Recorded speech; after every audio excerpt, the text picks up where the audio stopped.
ತುಳುನಾಡಿನ ಜನಪದ ಆಚರಣೆಗಳಲ್ಲಿ ಹಲವಾರು ಆಚರಣೆಗಳು ಮರೆಯಾಗಿ ಹೋಗಿದ್ದು, ಕೆಲವೊಂದು ಆಚರಣೆಯನ್ನ ಜೀವಂತವಾಗಿಡುವ ಪ್ರಯತ್ನ ಮಾಡಲಾಗಿದೆ.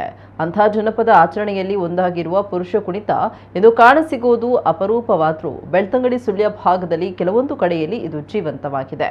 ವಿಶೇಷವಾಗಿ ಗೌಡ ಸಮುದಾಯದವರಲ್ಲಿ ಈ ಪುರುಷ ಕುಣಿತ ಆಚರಣೆ ನಡೀತಾ ಇದ್ದು, ಸುಗ್ಗಿ ಕೃಷಿ ಚಟುವಟಿಕೆ ಮುಗಿದ ಬಳಿಕ 4-5 ದಿನ ಮಾತ್ರ ಇದು ಕಾಣಸಿಗುತ್ತೆ.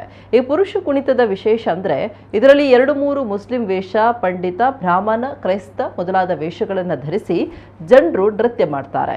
ಜಾತಿ, ವೃತ್ತಿ, ಪ್ರಾಣಿ ಆಚರಣೆ ಸಂಬಂಧಿತ ಹಲವಾರು ವೇಷಗಳು ಈ ಪುರುಷ ವೇಷದಲ್ಲಿ ಕಂಡುಬರುತ್ತೆ.